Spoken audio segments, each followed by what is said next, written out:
Kthehemi sërish në studio, këtë radhë në rubrikën Opinion. Në një bisedë të drejt për drejt Skype, kemi analistin Fatos Lubonja. Lubonja, përshëndetje, faleminderit. Përshëndetje dhe ju, përshëndetje.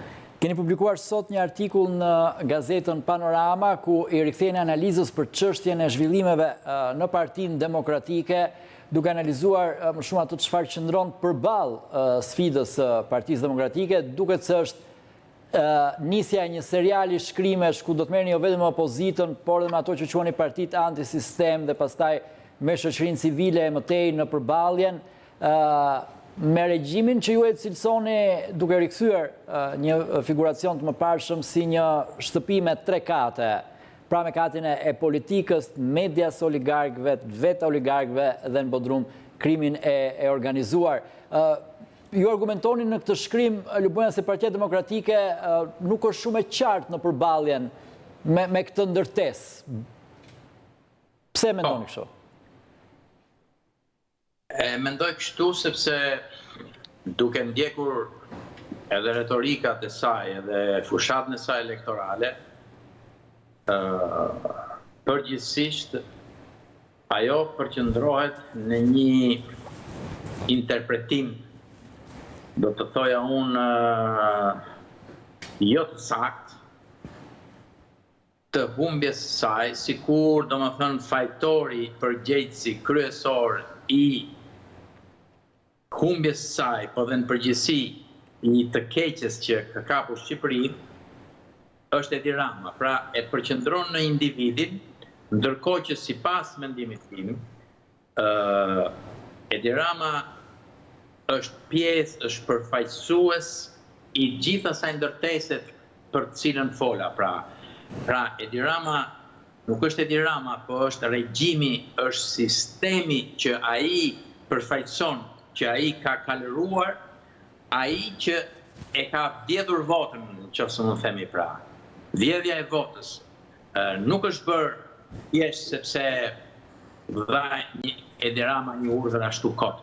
Vjedhja e votës është bërë sepse interesat e atyre që përmendët dhe juve që kanë të bëjë me katet e ndryshme të ndërtesës së sistemit, pra duke filluar që nga krimi organizuar në Bodrum, duke vazhduar me oligarkinë në katin e parë dhe me mediat e tyre ose të sponsorizuar prej tyre në katin e dytë, janë bërë të gjitha grup, janë pjesë pra e këtij sistemi.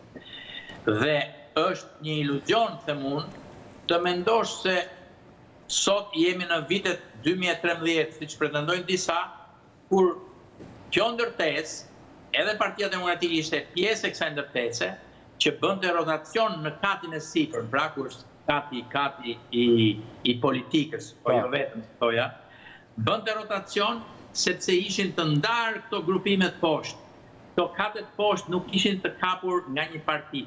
Ndryshimi që ka ndodhur është se këto katet poshtë janë tashmë të kapur nga një parti dhe ky ka qenë një proces që i dedikohet Edi Ramës, por jo vetëm, po vetë sistemit. Kështu që PD-ja sot dhe ata që akuzojnë, me të them unë, Lulzim Bashën vetëm si humbës ose që mburrin Edi Ramën si fitues, se njëri flet gjumë dhe tjetri zgjohet në pesë, këta e largojnë publikun nga thelbi i të keqes që është sistemi që kanë ngritur këto parti gjatë kohës që ka arritur degradojnë në këtë pikë. Prandaj, në qoftë se PD-ja vërtet do të ndryshojë vetveten, që të ndryshojë Shqipërinë, siç pretendon, duhet të kuptojë se nuk mundet ta ndryshojë Shqipërinë, se pak i intereson shqiptarëve edhe sikur ndodhte te mrekullia të mund që të vi PD-ja në pushtet në katën e tretë të ndodhet një rotacion për një arsye ose një tjetër, po që se nuk ndryshon i gjithë ky sistem që ka prodhuar viktima pafund. Dhe për këtë i duhet të ristrukturohet duke trajtuar këtë çështje, ndërkohë që në debatet që shoh unë, sillen dhe vërsillen rreth Lulzim Bashës, disa thonë ka fajin ai, s'ka kështu, por nuk preket saq duhet sistemi, kjo ndërtesë, për arsyet që sepse PD-ja dhe në një pjesë e mirë aktorëve të saj janë të lidhur me këtë sistem.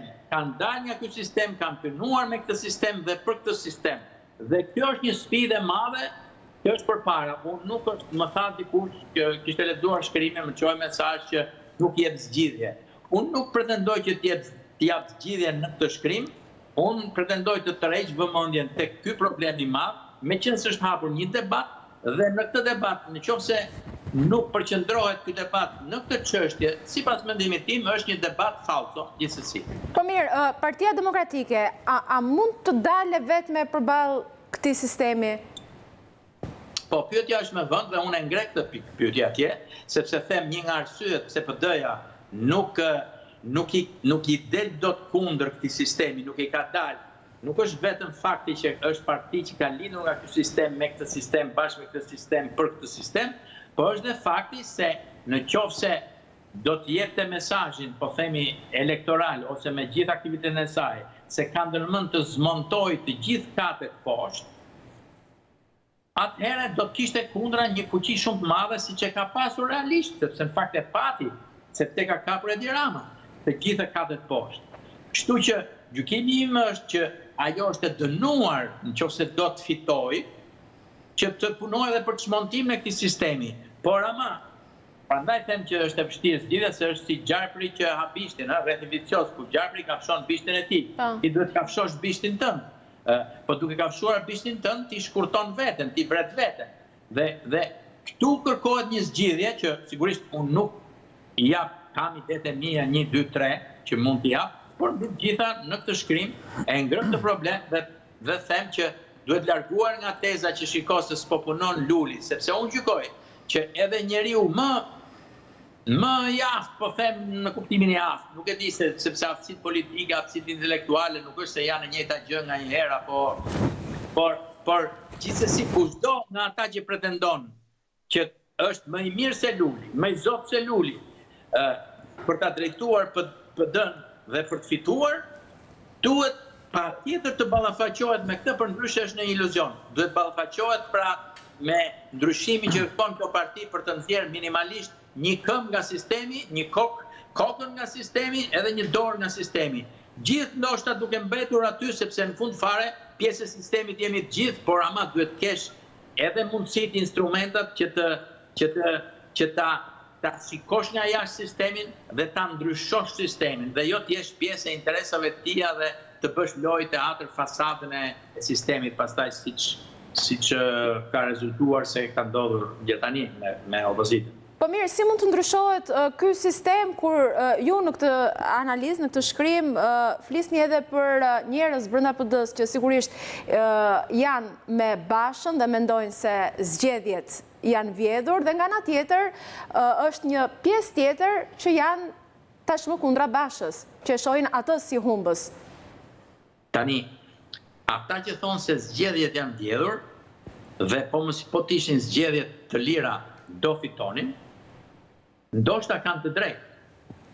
Por ka të drejtë edhe Mark Marku, kur thot, pavarësisht nga kjo, detyra jonë është që të fitojmë, që të bëjmë një lëvizje, të bëjmë një parti, të bëjmë një politik, e cila të marri parasysh këtë fuqi që ka sistemi, që ka regjimi, këtë kapje të shtetit që ka regjimi, dhe të ndërtoj një strategji tjetër, jo thjesht që të vinë Basha në pushtet, por që ndryshohet vërtet diçka për Shqipërinë.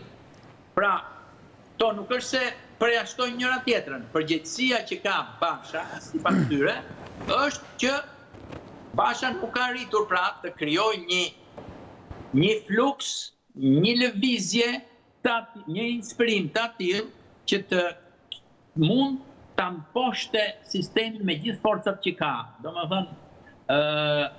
Domethënë dëmbronte dhe votën, të inspironte më shumë njerëz në votim. Tani pyetja është, a mundet ta bëj dot këtë pa këto media, pa këto instrumenta që janë pjesë e sistemit, dhe unë këtu nuk jap një zgjidhje, po unë ngre problemin. Unë ngre problemin pra që sikur kushdo që të vinë, edhe këta që pretendojnë që vinë, sepse dëgjova Markun për shembull që tha ne në Lezhë fituam edhe pse është ky sistem. Dhe duket sikur modelin e tij të Lezhës, ai mendon se mundet ta shtrinë në gjithë Shqipërinë, sikur të vijë një lider si Marku ndoshta, që është ose një bashkësi liderash thot ai, një numër i caktuar dhe jo një figurë vetme si Basha. Kjo është një zgjidhje. Por unë shtroj problemin që ky sistem, kështu si është forcuar, ky regjim, me gjithë të kapje, me gjithë fuqi ekonomike, të interesave, i ka forcat akoma më shumë dhe ai aq e llogariti me patronazhistët e vet, me gjithë ato harxhoi kaq para për të fituar. Nesër, nëse gara bëhet me idenë se kush ka më shumë para, kush është më i pasur dhe futet në politik, ai kush lidhet me krimin mundet të fitojë, po bëhet kjo gara është e humbur. Gara kërkon që të futen njerëz të tjerë, të futen grupe të tjera interesi dhe unë mendoj që për shembull një nga gjërat që duhet bërë është mos pretendoj PD-ja, qoftë Lulzim Basha, që gjithçka rrotullnesh sepse ne jemi e vetmja forcë. Jo, ai je i zotit ti, pa i përfshirë në udhëheqjen tënde të ndërtosh një lëvizje, një politike me të tjerë aktorë që janë dhe jashtë sistemit, dhe shoqëritë civile, dhe intelektual, që të krijosh një tjetër forcë. Dhe kjo kërkon tjetër qasje, jo qasjen e një partie që ka një lider i cili patjetër do jetë ky kryeministri.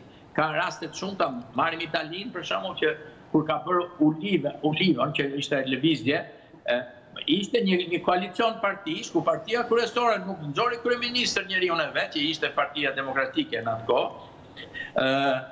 italiane, por nxori Prodin, i cili ishte figurë tjetër jashtë. Pra ka opsione, po gjitha këto duhet lindin nga një debat i vërtet i sinqert dhe mbi të gjitha mbi një synim që ky sistemi, kjo ndërtesa duhet zhmontuar në kuptimin që media duhet bëj punën e tyre të pavarura, që bizneset nuk duhet jenë të lidhura me shtetin, me ato monopolin që janë krijuar, që ju ka dhënë Edi Rama, por duhet jenë në tregun e lirë sipas meritokracisë. Krimi organizuar duhet jetë në themelet edhe ekonomike, njëkohësisht edhe të manipulimit votës, por duhet jetë në burg. Drejtësia, pastaj po të ngjitemi në kafin e sipër ku mund fusim dhe drejtësinë, duhet jetë e pavarur dhe jo instrument i njërës parti i shtet. I gjithë ky zmontim i ndërtesës duhet kërkon një punë, një projekt i cili duhet qartësisht, ndërsa në qoftë se themi Edi Rama, ik Edi Rama, po asgjë s'mendohet se duhet ndryshuar e gjithë kjo, njerëzit nuk besojnë dhe nuk realizohet asgjë. Kjo është ideja. Lidershipi i Partisë Demokratike duket se nuk e ka zgjedhur këtë rrugë që thoni ju, që thonë dhe shumë të tjerë, këtë idenë e një fronti, shumë ngjyrësh që do të përballej. Pse mendoni ju që nuk e ka zgjedhur, se duhet ketë me siguri dhe një logjik taktike, strategjike pas këtij vendimi? Ata kanë menduar që kështu është më mirë. Më mirë për çfarë? Pastaj shtrohet pyetja. Pra, unë mendoj që ata mendojnë se kështu është më mirë, që ne të jemi faktori, ne të jemi përfituesit dhe që po doli nga kontrolli jon, nuk ka rëndësi pastaj se kush e ka pushtetin, ta marrim ne pushtetin. Domethënë është një sëmundje e vjetër shqiptare që në momentin që interesat e vendit shkojnë në drejtim të kundërt me interesat e udhëheqësit politik, atëherë ai zgjedh interesat e veta ose të partisë vet, të klanit vet dhe i braktis interesat e vendit. Kjo është një gjë që shfaqet edhe në sjelljen e majorancës e partisë shtet, është shfaqur dhe më herët në historinë tonë, padyshim po të kesh parasysh gjithçka që ka bërë Enver Hoxha, që nga prishja me sovjetike, me kineze, domethënë nuk po flasim brenda atij sistemi, ishin thjesht sepse i rrezikoi pushteti atij dhe jo se kjo ishte rruga më e drejtë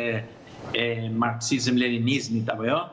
Pra, kjo sëmundje është sëmundja jonë kryesore.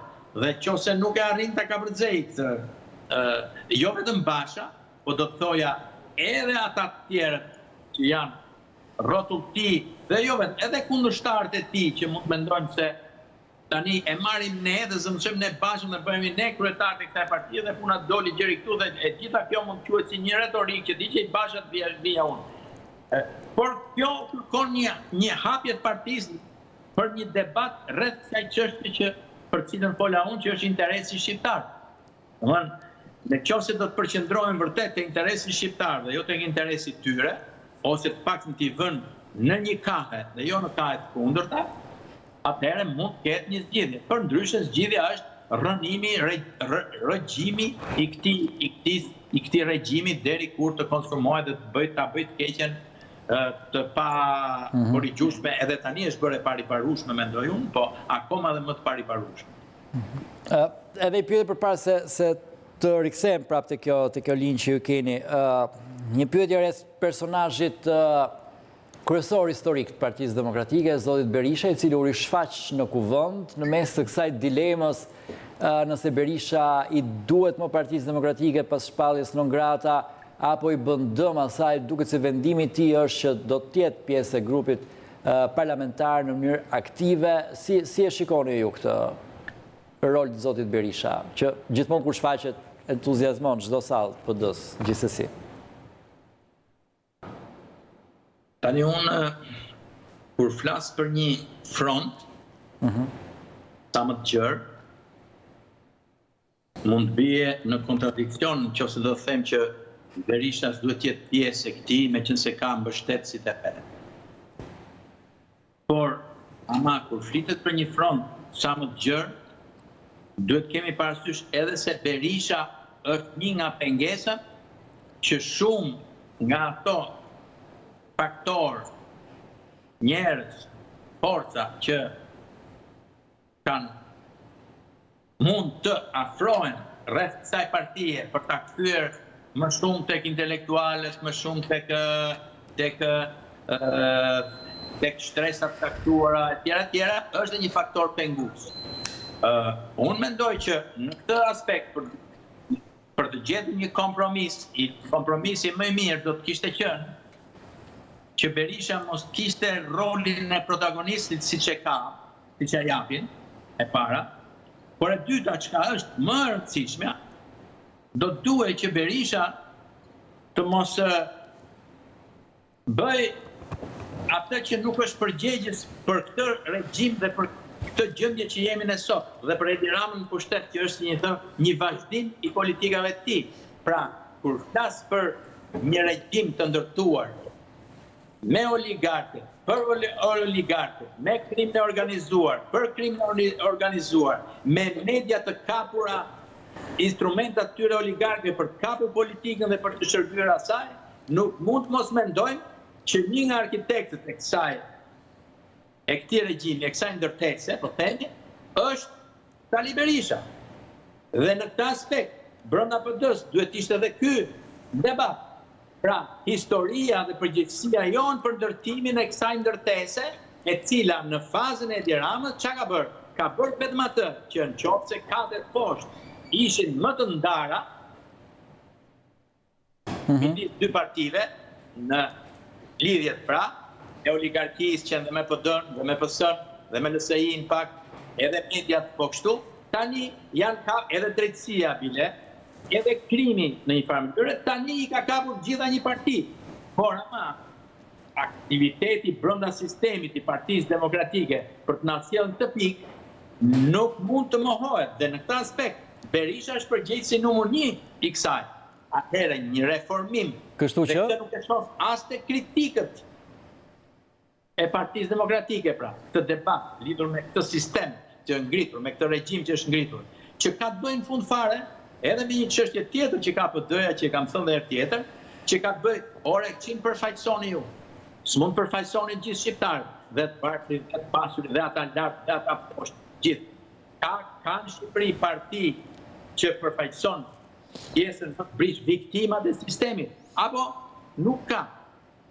Po edhe viktimat, edhe ata që i viktimizojnë nga pikpamja ekonomike, pabarazisë e tjera, është vështirë t'i bësh të dyja, sepse të dyja i bën PS-ja sot, po i bën PS-ja me rezultatet që shihen. Pra, në këtë aspekt, reformimi i PD-s është shumë planësh dhe ajo çka është thelbësore është që ky reformim duhet parë në funksion të zmontimit të kësaj ndërtese. Të caktohen përgjegjësitë, të gjenden strategjitë se si mund zmontohet kjo ndërtesë në mënyrë paqësore, do thoja unë, por ama më efikase. Nga ana tjetër, si i shikoni ju forcat e tjera që ju përmendin në shkrim? Në fund, pra është opozita, janë forcat politike antisistem, që i quani ju, ja dhe pastaj shoqëria civile. Po. I shikoj në një dobësi të madhe, i shikoj normalisht me këtë fitore të Ramës përsëri, duhet të kishim parë aktivizimin, fuqizimin e gjithë atyre që kanë akuzuar të dy partitë se janë pjesë e sistemit, të dyja dhe prandaj duhet vinin ata që të rregullonin gjërat.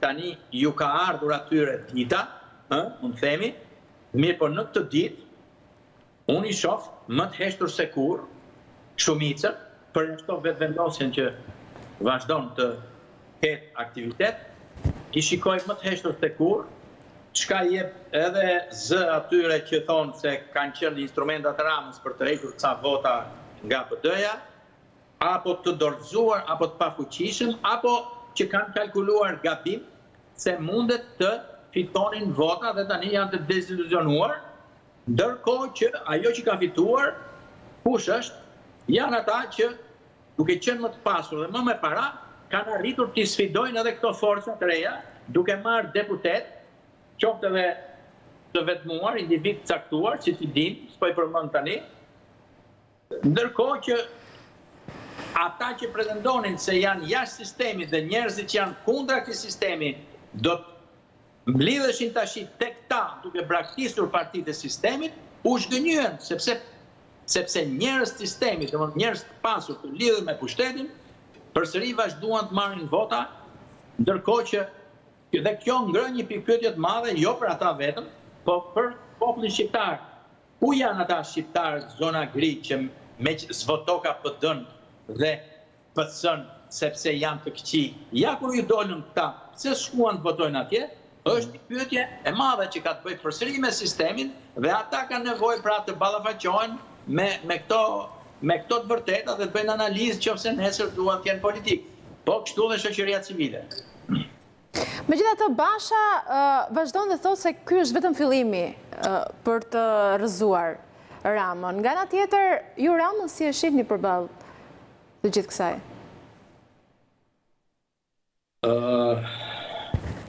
Rama ka punuar në mënyrë të vazhdueshme vetëm për një gjë, sipas mendimit tim, se si të forcojë pushtetin e tij dhe të bëjë të pamundur pikërisht edhe atë rotacionin në katin e tretë, duke lënë sistemin poshtë pak shumë më të ndarë. Pra, këtu hyn elementi Rama si një vullnet për pushtet i egzageruar, që ka punuar sistematikisht. Tani e shikoj në pozicionin e njeriu që ka triumfuar në strategjitë e tij, por njëkohësisht e shikoj si më të dobët se kur dhe më të kërcënuar se kur, sepse përgjegjësitë janë krejtësia për gjithë çka po ndodh. Tashmë ka dalë sheshit i gjithë sistemi se si punon, si funksionon. Dhe mendoj se për fat keq nuk është i vetëdijshëm, sepse mendon vetëm për pushtetin si shtat të tij. Do të vazhdoj të punoj në këtë drejtim. Kështu që Rama duhet parë thjesht si përfaqësues i sistemi, nuk di se sa mund t'i mbaj interesat e të gjithë atyre, është dhe ky problem, interesat e gjithë atyre që i ka thithur, që i ka përdorur, keq përdorur, se sa mundet tani ti uqej të gjithë, sepse është një sistem që funksionon nëpërmjet politikës, nuk është një treg i lirë që funksionon sipas zotësisë. Por besoj se ai shqetësohet pak për këtë, edhe përgjithsisht është një aventurë, të cilën do ta çojë gjë në fund, duke çuar edhe Shqipërinë drejt humnerës, sipas mendimit tim, në qoftë se ne nuk arrim ta frenojmë. Pra, unë e shikoj si shumë të rrezikshëm, sepse them se ky është një sistem i krimit ndjell krimin, pra edhe krimi elektoral u bë për të mbuluar krimet që kishin bërë më herët në qeverisje, vetë krimi elektoral duhet mbuluar dhe kërkon krime të tjera, pra në situatë të krimi ndjell krimin e shoh në një rrugë pakthim. Pakthim dhe nuk është problemi si është Rama, po si është më shumë Partia Socialiste, e cila është e gjitha në një detashment që nuk ka më mendimtar që mund ta frenojnë, ta kthejnë, por që është futur në këtë rrugë me këtë shofer dhe të gjithë e shtyjnë drejt humnerës edhe vetë detyre në një farë kuptimi më të gjerë, po edhe Shqipërinë, sipas meje. Unë kështu e shoh. Zotëri Bojan, faleminderit që ishit me na. Faleminderit. Faleminderit dhe ju. Faleminderit. Ndalemi tani për një hapësirë publicitare.